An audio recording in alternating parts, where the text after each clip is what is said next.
Hello, hello, everybody, and welcome to the Smoko podcast. My name is Alexis Armstrong, your host. Nice to meet you. The Smoko podcast is the place to celebrate and highlight women, trans women, and non-binary folk working within STEM and trade occupations. So please tune in, take a break, and join us. We are on Smoko. And today we are joined by the lovely Becky Nesel, who is a geologist, a science communicator, and content creator who makes geoscience interesting, fun, and accessible to everybody. She does a fantastic job of doing science communication in a way that's really interesting, really wonderful. It does an interconnection between geology and human. So, architecture, historic events, places, practices. It just really puts it in a context that's easy to understand. It's super fun. It's absolutely fantastic. So, I love her content. You might know her from GeoBeck, but she is also the host and writer and producer of the Hudsy original TV show, New York Rocks with GeoBeck. And so we're going to talk all things geology, science communication, and accessibility. So, Becky, thank you so much for coming onto the show. Thank you for inviting me. I'm so excited. Oh my goodness, me This too. is my first time being interviewed by a fellow geologist. This is so exciting. Oh, I'm so excited as well. Like, honestly, writing your questions was so much fun because it's like so geology focused or getting to talk about like the love of geology and geoscience. So I can't wait to get into it. And maybe that's like where we can start because I loved reading all of the interviews that you've done previously and kind of going into your lore. And I love this idea of you sneaking pebbles into the house as a kid and then like having this love of geosciences from a really young age, but then maybe not knowing that it was an actual like career until later in life at college. If I could ask, what about geology and the natural world do you find so satisfying and exciting? And could you explain that love of geology? Because I think it's been there since you were a kid from all the stories of your childhood. Yeah, I just love how it's a natural curiosity that a lot of us are drawn to from an early age. And I don't think I've ever met like a kid who doesn't like putting rocks in their pockets. Like they're always just like excited, even if it's just like driveway rocks, which that Mhm. was my case. And I feel like when I discovered geology as an actual career path and college major, I found myself kind of being pulled back into that awesome feeling of being a kid again and having that like intense wonder and curiosity about the world. And it just felt really amazing and pure to kind of be like brought back to that version of myself when I was younger and just like feeling like everything was possible and having this like magical wonder about our planet and like how things got there. And I was really lucky to spend a lot of time around outside as a child. So we went hiking and camping and skiing and being outside and seeing all these different landscapes and different rocks and just like the way things were, I was just like, why? Like, how did this get here? It didn't just pop up here out of nowhere. Like something must have happened. So it was like that kind of typical kid who's just like, why? Why? But why? Like they can never be like satisfied with just like a simple answer. And I really think that is a great description of scientists in general because it boils down to just asking why, Mhm. asking question after Drilling down. question. Yeah. And when you get one answer or like a tiny bit of an answer, it opens up like a million more questions. So that's something I love about geology is that there's this like endless potential to Mm. discover new things, whether it's like a like, crazy new discovery that no one knew about before, or even just something as tiny as going somewhere that you've been a million times and learning that the rocks formed like thousands of feet underground in a magma chamber and being Mm. like, whoa, I'm standing in a Oh my magma God. chamber. Yes. Like, whoa. Yeah, so pretty much like that feeling is kind of what I'm always chasing and what I'm always trying to like share with other people. Mm.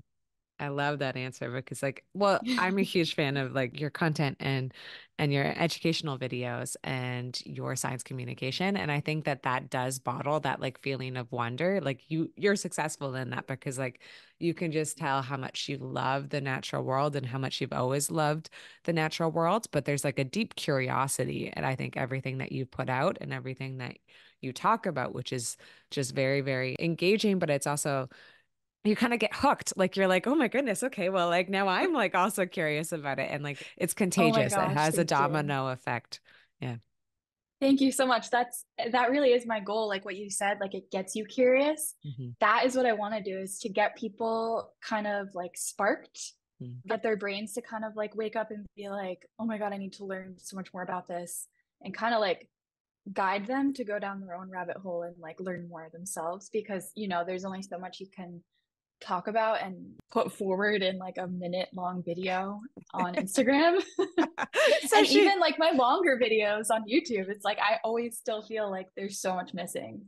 So I remind myself my goal is to get people curious and want to learn more, and kind of like leave that potential for them to kind of go out on their own and do that.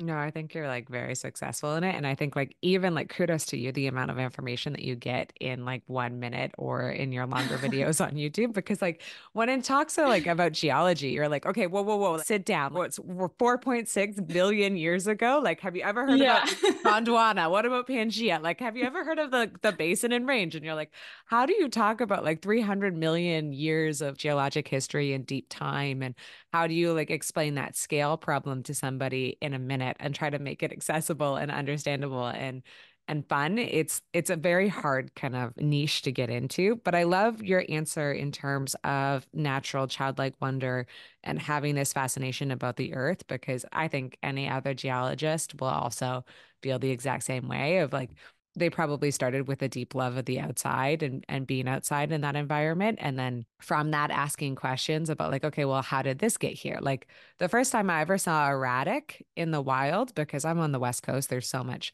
also in Canada, there's like Yeah. nothing but like glaciated terrain and erratics everywhere. And like seeing this huge boulder in the middle of the forest and being like, how did this get here? Like, what is going on here? This, Yeah. that history. Like, I love that you had that journey as well. And I know that it took a little bit of time until you realized that you could actually become a geologist and this could be a career. When you transition from that like childhood fascination to then your formal education, how is that one? But then two, now that you actually have some like true formal education in terms of geology, was there something that you learned at school that like fundamentally changed the way that you view the world?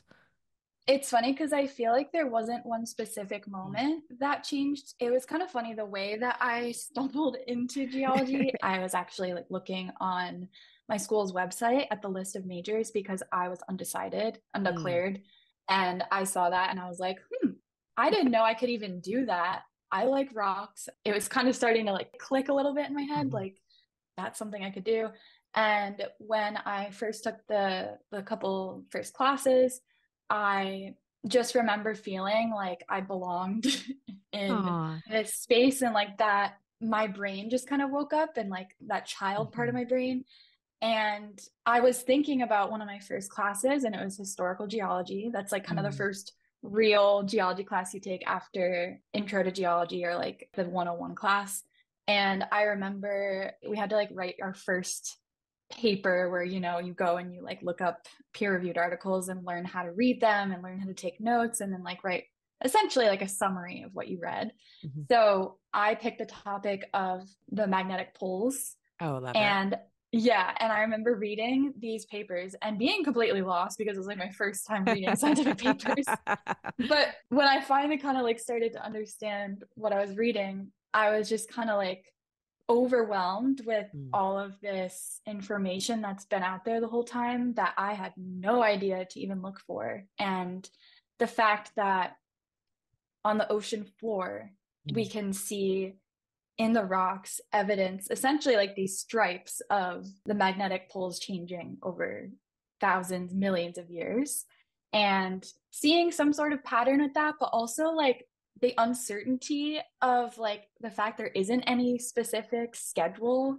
That really fascinated me, of like it's not like we're like overdue or like Mhm. due for a switch. The earth is just kind of this still mysterious Mhm. thing to us that we can learn so much about through the rocks, and there's so much mystery. Mm. So that was amazing to learn about, and I just remember being like so just excited to continue finding things I wanted to learn about. If that was like my first paper assignment in this major, I was just like, wow, there's so much more out there. I love it. I think like what drew me to geology personally, and like what I always found that stays with me from undergrad and from that like first learning of geology of like being gone from 0 to 100 and kind of diving into that deep end is just the scale of geology, the scope of it, but also like that mystery that you're talking about. Like it is just a natural system, and you're like, we can't control it.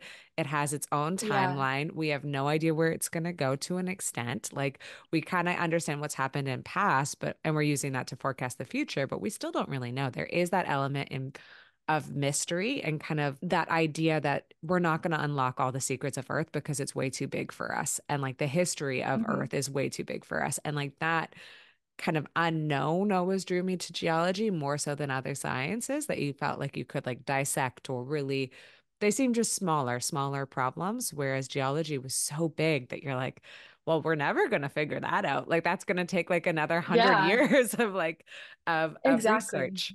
Yeah. Yeah, I love that. It makes, yeah, like the feeling of feeling small, and Mm. it can be really terrifying sometimes. I don't know if you've ever gone on like YouTube and seen those videos of space where it like zooms out as far as Mm. possible. You're like, this is Earth, and then this is Jupiter compared to Earth. And like, I remember me and my friends in the geology major one time, like, saw one of those videos where it was like 10 minutes of Mm. zooming out into the universe. And we were just having this like little existential crisis of like, we're never gonna know it all, but that's Yeah. so cool at the same time.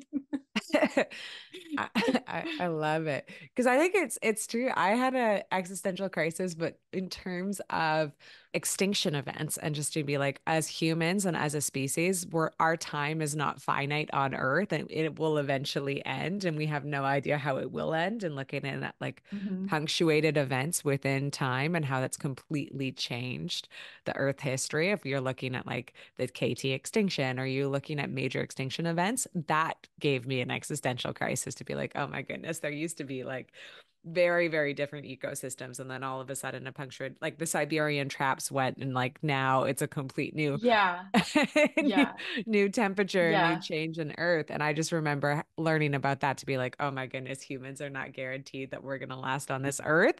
And that sent me like, Hmm. not even the scale out of like the universe, but the actual extinction was what got me personally at undergrad. But Yeah, yeah. And then like looking at a fossil of like a trilobite and being Mhm. like, this doesn't exist anymore, but I'm holding Mhm. the evidence of it in my hand that it Yeah. was here. That alone is just like mind boggling. That's another thing that kind of like changed my view of the world. Once I started getting into geology and getting deeper into each topic and each like subfield, having that knowledge that what you're tangibly touching or like holding in your hand is like the physical Mhm. evidence of either like an ocean floor or like a billion-year old magma chamber that then was like squished and turned into all these different types of rocks. And you don't really know exactly the story, but you're holding it and it has all that knowledge right there in your hand. And like, yeah, knowing that you're never going to know all of it Mhm. is insane. Completely. It's a big puzzle piece, right? And there's so much like I study sedimentology and I found that that was always such a beautiful thing of puzzle piece in terms of environment to be like, okay, well, what does that like herringbone cross stratification actually tell us? Like, okay, it tells us that there's like tidal influence and like, what does that tell you about salinity? And like, what does that tell you about temperature? And it was this like kind of Sherlock Holmes discovering the past. Yes. I absolutely Yes. like that is what got me with geology of just being like, oh my Yeah. goodness, that puzzle piece and that connecting the dots of something that's completely different than the environment that exists now. It was like a deep dive. Yeah, it's like you kind of get this like insatiable need to just like Mhm. keep diving into it.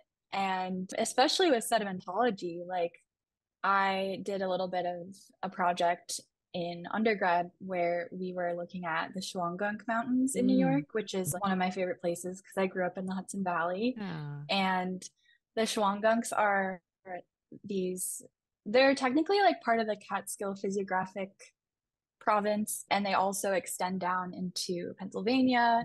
And it's this huge, beautiful white ridge of sandstone that's Oh, jutting out. gorgeous. And Yeah, and it's actually like famous all around the world for rock climbing, and people go hiking and biking and everything there. And there's these lakes that are like skytop lakes, they're called, Mm. formed during the last ice age. And we were studying with our professor, me and my friend, the sedimentary rocks, and we were looking at the cross bedding Mm. in the sandstone because they used to be braided streams. Okay. So we were like trying to figure out the different, because there were so many cross bedding, because braided streams change direction all the time because they're moving so fast. They're like young. They're kind of just like going They're going with the in flow. and out. They're going where they're Yeah. going. Yeah. Yeah. So that was just crazy, like seeing that in the rock record and being like, I'm looking at a timeline of the evolution of these streams in this wall of rock. Mhm. And it's just like incredible that the earth can just record things like that. And I always just tell people that rocks are like time capsules. Mm. That's a really good way to put it of like, yeah, I love it. I absolutely love it. And I could almost picture it. It's just, it's such a cool feeling. Like when you're like, well, when you're actually doing the strat column, you're probably not as cool of a feeling. You're like, oh my God, do I lump? Do I split? What is going on? But the actual seeing that rock record and seeing that preservation is just so beautiful. And when I was doing my research on you, I was reading this one interview and you said this one quote, and I don't know if you said it flippantly, but I resonated with it so deeply.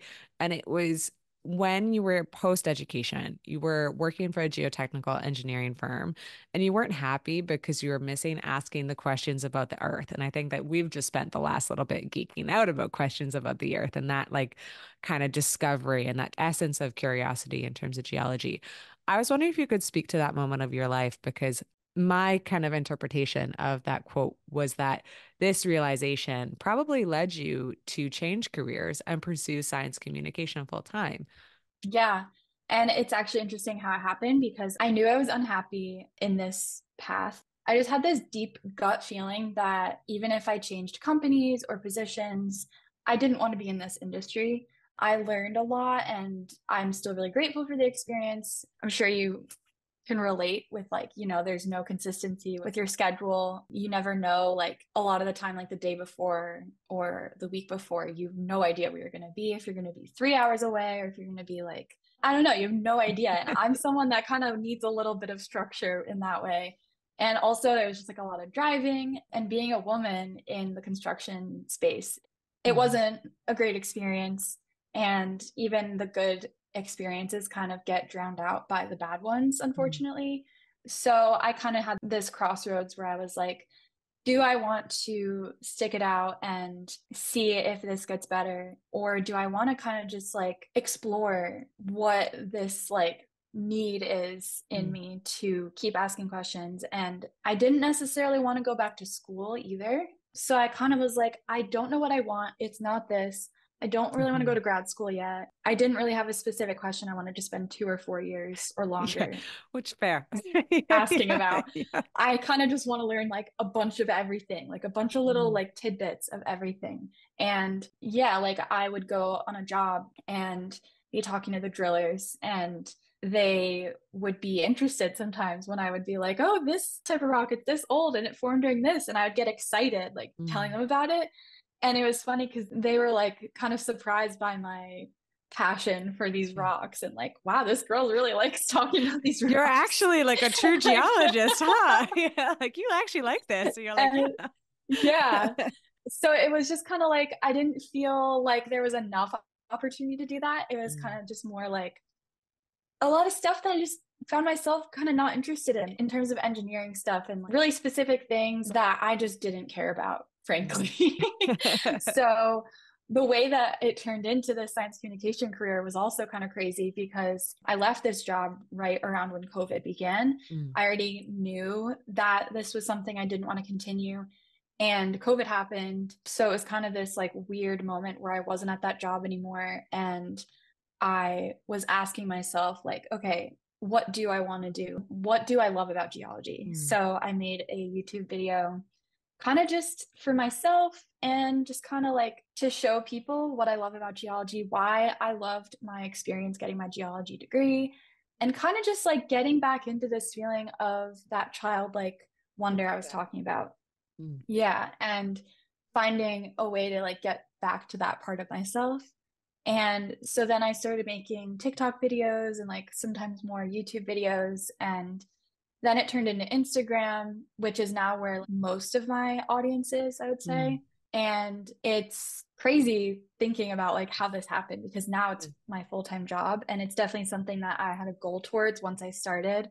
But I never was like really sure if I would be able to make it work because it's such a Mm. specific niche. Yeah. Like who becomes a rock influencer? Like, and I have several friends who do like the same kind Mm-mm. of thing, which is amazing. But like even with the group of us, it's just like no one knows what that is. Like Mm. you talk about rocks You're like, and what do you mean rocks? Like they're not what cool. do you You're like, mean? I'm like, let me yeah. tell you, they are very cool. No. So yeah, it's been this crazy journey so far of figuring out what this full-time career means to me and what I want to Mm. make out of it. And there's just this freedom and creativity of being able to create that for myself and exploring my own curiosity and things that I want to learn more about. And that's a big reason why I wanted to do this because I started out making videos kind of like talking about basic geology concepts, Mm. which is fun. And there's so many ways to communicate that. But when I started talking about things that I was learning about, that I wanted to like look into, things that I was curious about, and like learning along with the audience almost, that's when I realized like that's kind of the type of content I want to make Mm. because when I'm learning actively and like showing up on camera while I'm learning something and sharing stuff that is already like my foundational knowledge from Knowledge. my Yeah. education and experience, that's something that most people don't have is that foundation. So like a lot of people don't know that these are questions to be asked and things to be explored. And Mm. I want to be able to use that foundation I have to go into these questions and get people to ask more questions themselves. Oh my goodness. I love it. It's so fantastic to have this point of view, to be able to use your knowledge as a geologist and then to bring it to somewhere new and somewhere where you're finding like this passion for and you're educating yourself in something like really niche, and then having that foundation to be like, okay, in terms of like earth history or in terms of geology, this is why this is the best place for coffee, or this is why this soil type is like fantastic, this is what you're looking for in pH. Absolutely incredible. I Mm-hmm. think it's like very, very impactful content, but I also think it's just like it's very joyful and you can tell how you love it. And I resonated with that quote when I was like first reading it because that's how I felt when I was working in mining. And while I'm so thankful for the experience that mining gave me, and it gave me the opportunity to sail aboard IODP and the Journeys Resolution for like 5+ years, it gave me That's that amazing. chapter. Like, yeah, exactly. Like I wouldn't have gotten that job if I didn't have that mining experience. That's exactly how I felt when I was in mining. I was like, this is just, it's not for me. It's very, very focused and it's very narrow in its turn of like economic geology.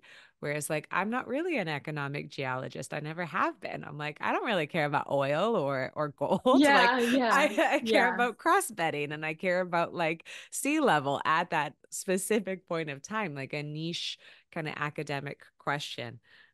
If we could maybe speak a little bit on geotourism, that one kind of love that you just mentioned, because congratulations are in order with your new show, which is a Hudsy Thank original, you. New York Rocks with Geo Beck. I was wondering if we could speak to geotourism. I love that the rocks of New York are finally getting a shout out. You guys have really cool rocks, and I feel like Utah and Arizona, they get way more love than New York. I'm really happy that New York is getting its moment. Could you explain why this geology is so fascinating? And then any location in your area that you have yet to explore, but you hope to do so. Yeah, I feel really lucky that I get to work on this show with Mm. the folks at Hudsy. They're a local streaming platform, a production company. I reached out to them through like a forum that they had in Mm. 2021 to license content on their app that they were about to launch. And then they ended up asking me if I was interested in making an actual show with them. Ah. And they're amazing people. They really love what they do and care deeply about the creatives that they work with and just creatives in general. And we've had a lot of fun so far making these. We've made 2 episodes so far. One of them was actually about glacial erratics I love in the Hudson it. Valley, and we went to 3 different big rocks, big boulders. If anyone listening doesn't know, a glacial erratic is a lot of the time a huge boulder. Sometimes it can be smaller that has been dropped by a glacier while it's retreating, so while it's Mhm. melting, and it had been picked up while it was advancing in a colder period and kind of like brought to a new place.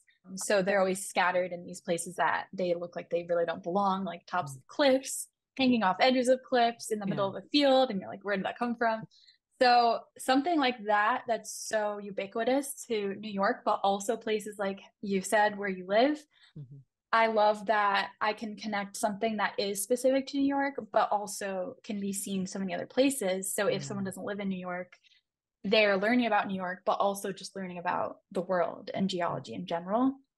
And our second episode, we went to the Museum of Natural History in New York City and talked about this wonderful program that they have for becoming an earth science teacher. Mhm. And that was an incredible experience because we got to go into the newly renovated halls of gems and minerals, which has stuff from all over the world, but also has like specific parts of the exhibit about New York. Mm. And you get to really see in this nationally, internationally recognized museum these like certain parts of the exhibit that are dedicated to New York and specifically New York City or the Hudson Highlands or the Adirondacks. And New York is just incredible in its diversity of geology, as you know.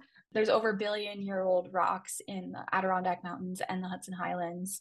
There's every type of rock. There's metamorphic, sedimentary, igneous. Literally There's, everything. yeah, there's evidence of multiple, I like to say, the car crash of Northeastern geology, where Slammed. yeah, there were multiple tectonic collisions that happened over millions of years that shaped how we see the Northeast today. And in New York alone, you can travel from like west to east. Even just where I live in the Hudson Valley, you can see evidence of several of those events. There's fossils, there's evidence of these ancient oceans and lakes and rivers. And then we have the Ice Age. The Ice Age really sculpted New Yeah. York because the glaciers pretty much covered all of New York and created Long Island as the terminal moraine and the Hudson River that was created from these catastrophic floods. And just there's like so much, and it's so interconnected Mm. through many different times in our Earth's past in just one state. And also, when you're learning about New York, you're learning about the whole Northeast. Mhm. So I find that really incredible. And I'm really lucky to have grown up in New York and also to have gotten my degree in In New New York. York. Mm. Yeah. I honestly just want to dive deeper into places that I'm kind of familiar with, the Mm. Adirondacks and Catskills, because I grew up near and in the Catskills and I grew up visiting the Adirondacks a lot with my family. But it's just amazing how much there is to explore in both of these regions that I still feel very new to, that like I want to go on different hikes. I want to get to know certain parts of these mountain ranges better. Like there's people that hike all 46 peaks of the Adirondacks and then like all 35 peaks, I think, of the Catskills. Wow. There's so many ways that you can just get to know the landscape better, even if you've been to that like area a million times. There's always something new to discover. So yeah, like I definitely want to maybe make more content about urban geology and Mm. like New York bedrock that's been used in New York City and other places. I recently made a video about the brick industry Mm. that was made possible because of the Hudson River's clay deposits. So stuff like that where I can get people to be like, oh wow, this actually is connected to my everyday life. And like I live in a brick house and these Yeah. bricks are the bottom of a lake. Totally. Or like going on like the New York subway and be like, oh my goodness, that was created from this, or this was excavated here, or like this is the type of rock. Yeah, completely to have that tie Yeah. in to such a vibrant city and like geologic history of the area. And I think that's pretty wonderful that you have such a like a vibrant slice of geologic time. Again, like you want like a back arc basin, you got it. You want like an epicontinental Mm-hmm. sea, you got it. You want like Yep. metamorphic rocks, also I have it can here. show you exactly where to go if you want to see that. Yeah, Unlike like, the concierge of New York mm, geology timeline, I'll be like, oh, what do you want to see? let me point on the map where you can go. That's amazing though, right? Like I think that there's so much joy there and like the fact that you're also a New Yorker and from the area and went to school in New York and like that everything is still within the state. Like there's so much pride there and I think that that's just so beautiful that that's the show and I can't wait until you guys do every single peak of the Appalachians. I mean, that's going to be wild, but like I'm excited to see those episodes, the 1 through like 57 episodes of being like, okay, Yep. this one peak has this in Yeah, geology. I'll see you in like 300 years. Oh my goodness. That's fantastic. And I love that you went to the Natural History Museum. One of my best friends actually went and took that program, and I cannot say Oh, enough good things about that school. It's yeah, incredible. that's amazing. Yeah, they have an incredible program and they really care about geology, making it more accessible, especially to Mhm. people from lower income and people of color, Yeah, getting them access to the geosciences, which has been historically a really difficult place for them to be a part of. That is just such a super important thing that they're doing. And yeah, I want more and more people to know about that program because it's awesome. me too. Yeah, no, absolutely like incredible. And that was like one of my girlfriends. She comes from rural Ohio and from like a low income school. And it was a miracle that she found geology. And then she is now a or she was an educator and she worked as a teacher and also low income as well. And that program Yeah, was absolutely fantastic. It deserves all of the kudos that it gets. And like, yeah, yeah, I'll tag it in this episode to be like, please yeah, go check it out definitely. because it's incredible. Yeah, One thing that you mentioned, and I again, like I think that this is kind of constant through our conversation and your content, is this tie between your show, your content, the relatability of it, and your ability to explain geology in terms of humanity is really, really cool. And like that interconnection between geology, famous artifacts. I mean, you guys have done historic locations, local ecosystems, agricultural practices. Could you kind of speak to this decision to focus on urban geology and then the importance or maybe the impact of creating accessible science communication? yeah, I love this question. This is also something I kind of stumbled upon as I Mm. started my SciComm journey is finding things that I'm interested in learning about and things that excite me, and that happens to be urban geology. So for anyone who doesn't know what urban geology is, it can mean a lot of things. To me, I think of it as any city you go to, looking around and seeing the ways that it's connected to the geologic past. So one of the ways that I like focusing on this in my videos is through building materials. Mm. So New York City is a great example. Like the Empire State Building is made of Indiana limestone, which is from an ancient sea, and it has a lot of ooids in it. Oh, I love it. And they're these like really adorable little like round fossils. And then there's the Stony Creek granite that makes up parts of Grand Central and the Statue of Liberty's pedestal. Mm. And that's from Connecticut. And that is about 700 million years old. And it formed in a magma chamber miles underground during an ancient tectonic collision. That's just two examples. There are so many examples in New York City. And I love talking about this kind of thing, not only because it's like interesting to me and kind of fascinating and like Mm. very niche.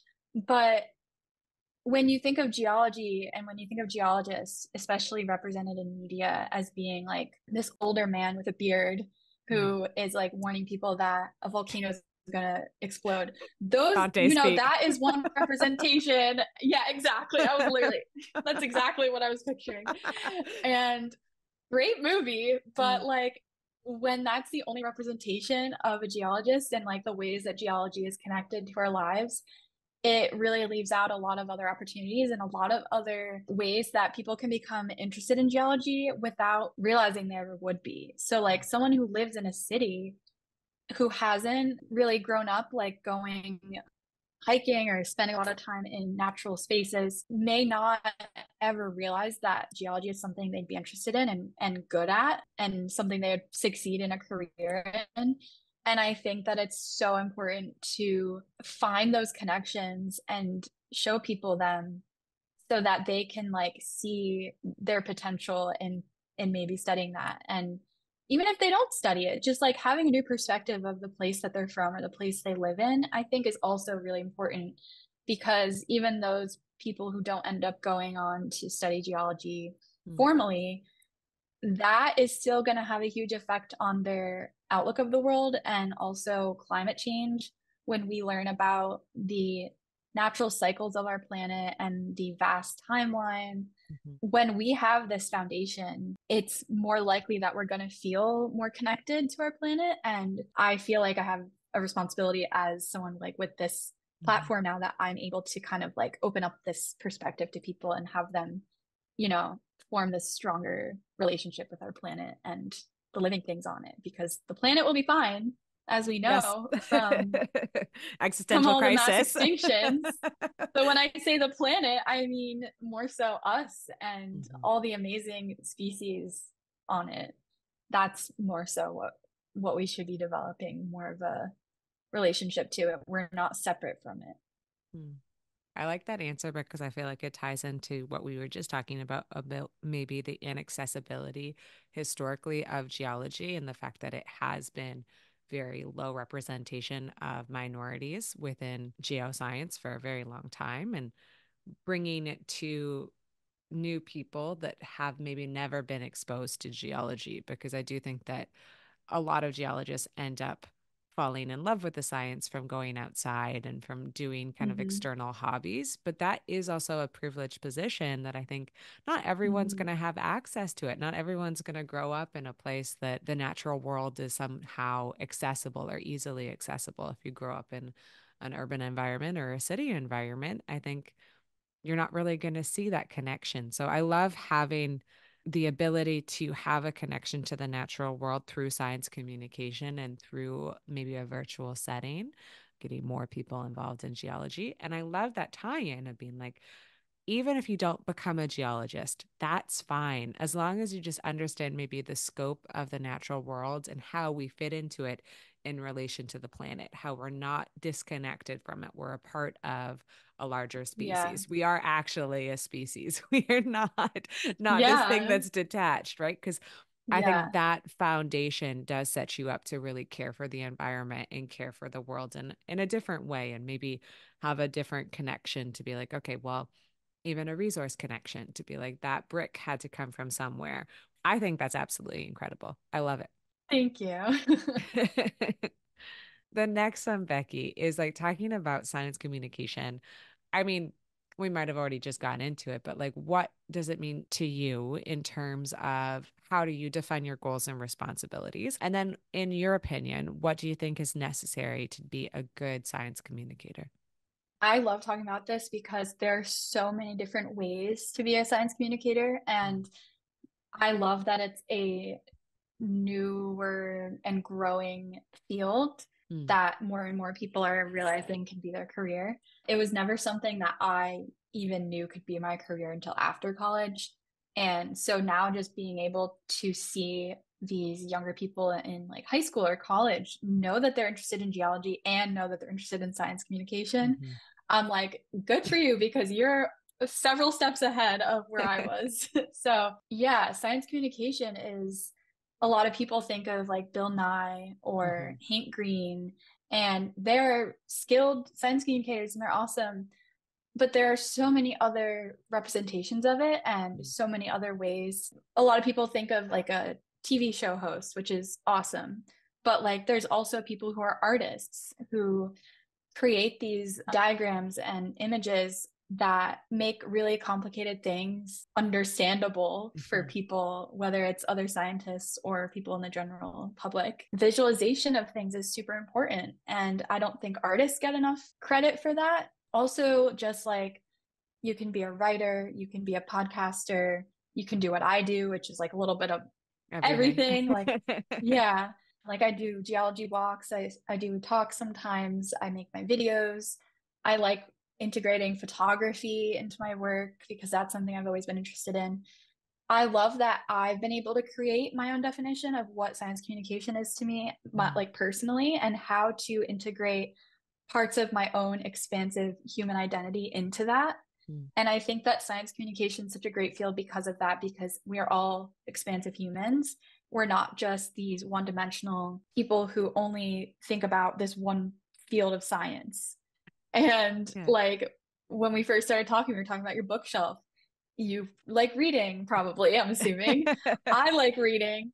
And that's another thing I share on my Instagram, things like that. So that's really, it sounds kind of like mundane, but it's actually, I think, super important to show people that scientists are humans and we're Yes. not these like all-knowing robots, which that's, yeah, that's Thank one you. thing that like really, that really is like one of the main things that kind of stopped me from being interested in science until college. Because in high school, I had that idea that like, oh, I don't think that like I would fit into the mold of like a Mm-mm. scientist. And I'm an able-bodied white woman. So like if I feel like that, then it's so much stronger for people who are even more so don't fit into like the typical mold that they see in media or in like how science is represented. So I'm going on a tangent, but No, like I love this I tangent. just, I agree with this yeah. tangent completely. Just like being able to show that expansiveness. And when people say that they're interested in science communication and ask me about it, I just love being like, find a way that you can make it yours Mm. and integrate parts of yourself, of you as a person into it, because people want to see that. People want to see scientists as being humans and just like their friends and family. And that's super impactful, I think. I absolutely am loving this answer because I feel the exact same way. And this is actually a huge mission of Smoko. And one of the reasons why I started this Yeah. podcast is like, truthfully, Yeah. what you're just talking about is like, I love that your answer was to make it human and to like bring in your own personality and make it your own and really showcase who you are authentically because like I felt the same way when I was a child. I was headed towards a career in arts, honestly, because I just didn't think that I fit the mold of scientist, even though I was obsessed with biology and I was obsessed with Yeah. geology. I still just didn't think it was me because I wasn't that classic robotic analytical thinker from the movies. I had learning disabilities. I can't really read very well. Like I just didn't think that like a Yeah. scientist was something that was going to be up my alley because of it. And I do feel like there's this way in media that we're portrayed as like all-knowing robotic thinkers and like very, very laser focused onto one thing.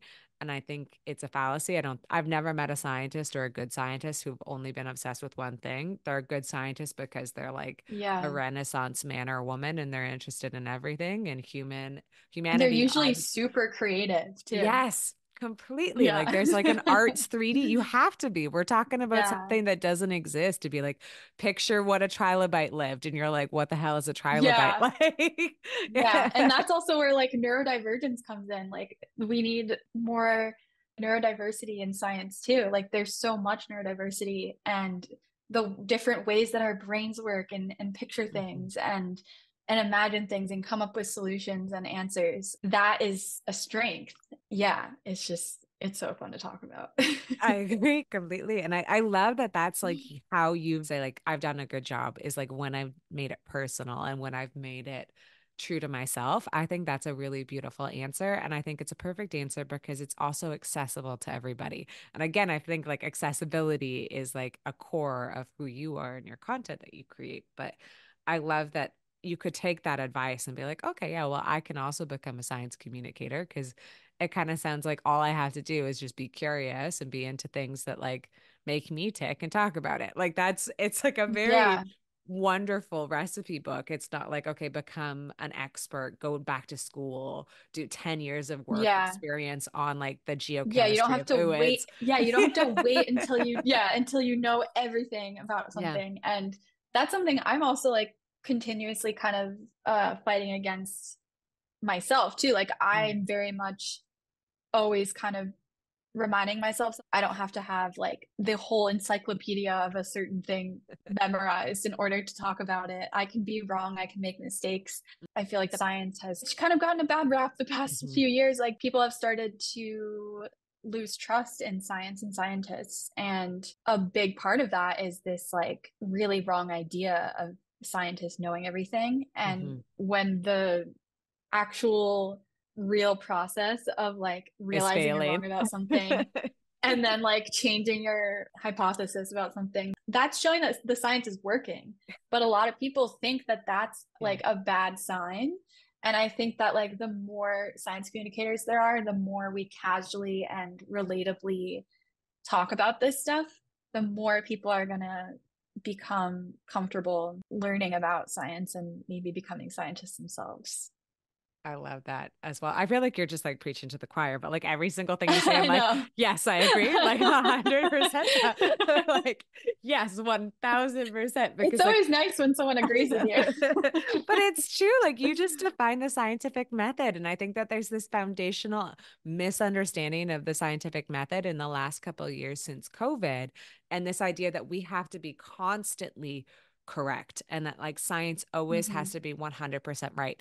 That's not science. There's science has never been Yeah. 100% right. That's the whole definition of scientific method is that like we continue to fail, we continue to do peer-reviewed research, we continue to build upon peer-reviewed research. Like whenever anybody talks about to be like, okay, well, there's one scientist that disagrees with the rest, and you're like, good, that's their job is to disagree. Like Yeah. that is like And it's our also job. entertaining to see scientists argue with each other. Has anyone ever seen a conference where scientists are like fighting with each other? Over like minutia, over to be like, no, that was Yeah, Darwinian. And you're like, absolutely exactly. not. Like, Exactly. That it's like so heated and it's like to you, to like the normal person, it's like does not matter to us. and I think that there is that misunderstanding in terms of like how science is actually created and like what is the foundation of science and what is the role of a scientist. And the role of the scientist in a lot of ways is just to argue and to like combat at something and look at something in a different way. And this idea that we're building upon it. There's not many theories or there's not many laws in science because we're constantly evolving and we're Yeah. constantly just trying to figure out what our interpretation actually means. I mean, one of my advisors would always say, like, your interpretation will only last maybe 10 years, 5 years, because science is evolving. But you know what is going to last the test of time is your description of what you're actually seeing and that true data. Yes. And that's the Yes, role. exactly. Mhm. To kind of backtrack a little bit, but to talk about your love of history and architecture, do you have anything that's like on your hit list right now that you're like, okay, I really want to make a piece of content or some videos about this historic event or this location? Is there anything that you're like aspiring to work on or are currently working on? I have so many things that I would love to work on. The main things that I dream about making content about, especially with my field of like geotourism that a lot of Mm, my content focuses on, I would love to visit cities like Paris, London, Rome, and just completely dive into the urban geology of these places and the geoarchaeology. mm, Like, for example, Paris has the catacombs, which I believe a lot of them were underground limestone quarries for a lot of the buildings that are still existing in Paris. And just like so many other aspects of the city. London has stones from all over the world that are used in buildings and streets and just any structure you can think of. And Rome, like I could go on mm. a whole hour-long tangent about Rome's geoarchaeology. And also, early last year, I did a series on Instagram and TikTok about the seven modern wonders of the world. Yes, I love that one. Thank you. And one of the ones that really excited me was Machu Picchu. So I would love to be able to like go on an adventure to that place and just kind of like see it with my own eyes and see these things, touch these structures that have such an interesting geological connection. Honestly, all of the seven modern wonders. I just want to Mm. like travel to all these places and be like, look at this, and this is how it's connected, like a crazy person. But that's why I love urban geology, is because even if it's like a small city, there's Mm, something there. Like Boston, that's not a mm. small city, but I have a friend that recently moved to Boston. So whenever I visit her, I'm like, ooh, let's see what else you can find. And I've posted a couple of videos about Boston's urban geology, but it's just so fun knowing that whenever I visit, I can find something new about that city. And I have another friend who lives in New Haven, Connecticut, that Mm. has Yale, and Yale's campus has tons of really interesting building stones that were used in the like really cool Gothic architecture all over the campus. So yeah, it's just like an endless amount of stuff to discover in any city. Oh, I love that. I love that like sense of curiosity and that stayed through everything. And this will be the last one because you've been so kind with your time, but I've loved learning about like your journey to become a full-time science communicator. I love the way that you think about science communication and in terms of how you define it as like a personal and authentic goal. And I really love that your content is so you and it's so focused on like this accessibility portion and bringing it to understanding geology to everybody. If somebody was to try to like bottle this up to be like, okay, you know what? Like, I would love to do a career similar to Becky and I would love to kind of follow in her footsteps. What would be your advice to them? The main thing I love saying to people who ask me this is first, kind of just see what you're personally interested in, what you're Mm, curious about. It could be geology, it could be a different science that you've studied, any science that you are trained in or educated in. If there's like specific things within that that you're curious about, or maybe it's a bunch of broad questions. I always just tell people to kind of just see where that curiosity leads you. So take that one question you might have and move towards it, whether mm, that's reading a book about it, watching a video about it, listening to a podcast, and kind of just seeing like what part of your brain like lights up during like learning about a specific thing and kind of just follow the breadcrumbs in that way and be like, ooh, that leads me to this thing that I didn't realize I was interested in. That's pretty much what I did. I kind of just mm, like tried a bunch of different things, like found what felt the best to me. mm, And also, this is a piece of advice that people used to give me, and it really frustrated me. But it honestly is just start with what you have mm, because like I said, I still struggle with like perfectionism and being nervous that it's never going to be good enough, that I have to wait for a certain piece of equipment or wait till I know like a this amount of level. information Mhm. or wait till I'm this level of expert in something or learning an editing program. Like it's a process and it's frustrating. And the first videos you make or the first piece of art or writing that you Mhm. make might suck. It probably is going to suck. It's probably going to be bad. And you're probably going to cringe at it. Yeah. But that's how you know you're doing it right. And you just have to work through that, the growing pains. And that's really like the beautiful journey, though, is learning what works for you, what excites you, and what you want to focus on.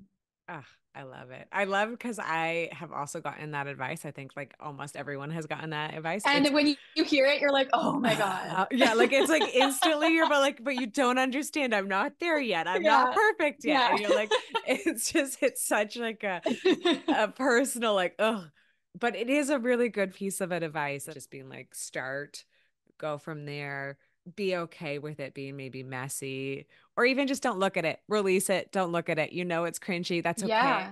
I love also Yeah. that, like, again, I think it's really testament to you and that piece of advice of like follow your curiosity and like follow what lights you up. And I think that you can see that within your content. You can see that within this interview. You can see that at like talking about urban geology, like finding your niche of a niche, but it doesn't really matter because like you're so passionate about it that you're going to bring people along that journey. And like, who doesn't want to learn about it or who doesn't want to learn about the catacombs? Like those things are just objectively cool. They're nerdy, but they're Yeah. And objectively when you see someone who's passionate about it, Mhm. talking about it, you're like, oh, well, I need to be interested in this because they're excited about it. So it Mhm. must be exciting.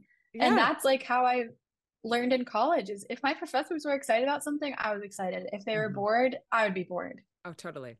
So yeah, you find that thing that makes you excited and it becomes contagious. So Mhm. I'm glad that that comes off in my content and I really appreciate you saying that. No, it's true. And like I couldn't agree more. Like I had one professor that would talk about like um single cell organisms and like most people would be like this is like I'm a blah blah like they would talk really thing. He would come in so Yeah. jazzed and he would be like bacteria and you're like okay, I'm not even interested in this, but like you just got me interested because you're like Yeah. jazzed up and handing out beer like it's your job. Like it's Exactly. it's It's I don't know. contagious. Yeah. It is contagious. Well, Becky, thank you so much. It was so lovely talking to you. It was so lovely Thank meeting you you. and just hearing about your story. And I can't wait to see this kind of next generation or like where you're going to take it. I can't wait to see your like future travels and future geotourism and more episodes on your Hudsy show, and just I can't wait to follow your journey. So thank you so much for coming on the show. I really appreciate it. Thank you so much. I really enjoyed the questions and it was so great talking to you. Okay, well, thank you again and talk to you later. Bye.